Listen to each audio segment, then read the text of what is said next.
In this lecture we are going to discuss fundamental issues in hardware and software co-design. The first issue is selecting the suitable model. There are various models for designing the embedded system. The models are like concurrent programming model, sequential programming model. So we need to choose any one of the model for designing the embedded system. Next issue is selecting the architecture for data flow graph. So we need to select any one of the architecture for data flow graph. So if you go for data path architecture, it will have many components like memory, port line and ALUs. So if you use controller architecture, okay, it will have feedback in the system. So by that we can control the input variables by using the feedback, and it will have two combinational circuits in the controller architecture. And next architecture is the FSM data path architecture, that is finite state machine data path architecture, and it is a combination of both a data path and controller architecture. Okay, we combine both. For the first one is data path architecture and control architecture in the finite state machine data path architecture. Next one, RISC and CISC architecture. RISC stands for reduced instruction set computer and CISC stands for complex instruction set computer. The RISC requires a multiple instruction sets to implement, and which is more faster than the CISC architecture. The CISC, that is complex instruction set computers, requires only one instruction set, but it requires a decoder for decoding the instructions. Next one is VLIW, that is a Verilog instruction for word, and it will have multiple functions. Next instruction is architecture is the parallel processing architecture. It uses concurrent programming model and it is divided into two types. One is SIMO and another one is MIMO. SIMO stands for single input multiple output and MIMO stands for multiple input multiple output. If we use SIMO, that uses reconfigurable model. If we choose MIMO, that uses multiple processors. Next issue is selecting the programming model, which means the selecting of suitable language for embedded system. So the software will be written by using various languages. The languages are like Java language, C program, C++, ELP. We need to choose any one of the languages for writing the code for the embedded system. And last issue is the partitioning the requirement of hardware and software. So these are the certain issues in the hardware and software co-design. Next concept is the embedded firmware design approach, embedded software design approach. Okay, in this we have two types of approaches for embedded software design. The first one is super loop based design approach. Here we have and C program for super loop based design approach. The first line is wide main. To start a program, we will write this command, and configuration we have written. Initialization, the initialization written for initial value for the that is required for memories and hardware.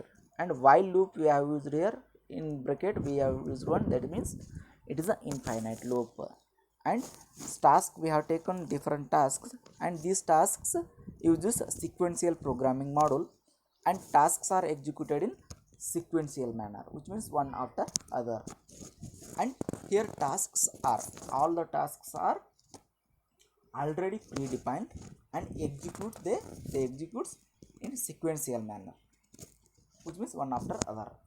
And it is used for a system which is not a time critical and where the response time is not important, and it is used in low cost embedded systems like electronic toy or card reader.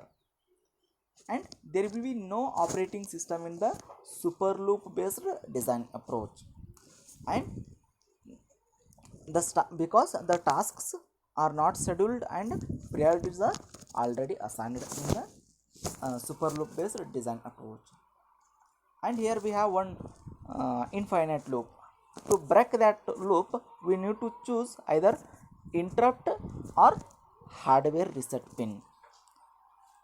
So all the tasks here are running in the infinite loop, which can be broken into two ways. As I said, the first one is using hardware reset pin. If you use hardware reset pin for breaking the infinite loop, in which the control gets transferred into the main loop and execution begins from the task 1 onwards. And if you use interrupt for breaking the infinite loop, in which the interrupts would be serviced by the execution of ISR, that is interrupt service routine, and control get transferred to the point where it was interrupted. Like this, we can break the infinite loop in the super loop based design approach. And the disadvantages of the this approach is the failure in any part of a task leads to the collapse of the complete system and product replace replace functioning. And next disadvantage is lack of real timelineess, because there will be no operating system in the super loop based design approach.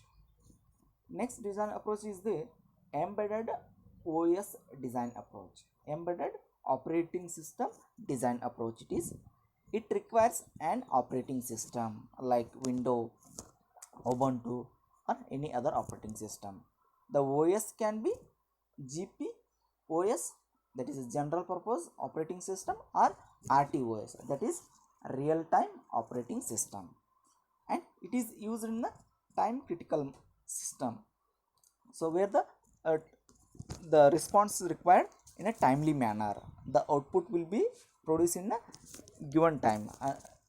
Okay, in if you use GPOS, that is general purpose operating system, like if you use any OS, Windows or Ubuntu, anyone, the firmware or the software for the target processor or a controller is running on the top of the operating system, and it requires some driver softwares for few additional hardware on a board. And next one is if you use RTOS, that is real time operating system, and it is used for real time applications where the RTOS kernel schedule the task and assign the priority in response to the real time requirement.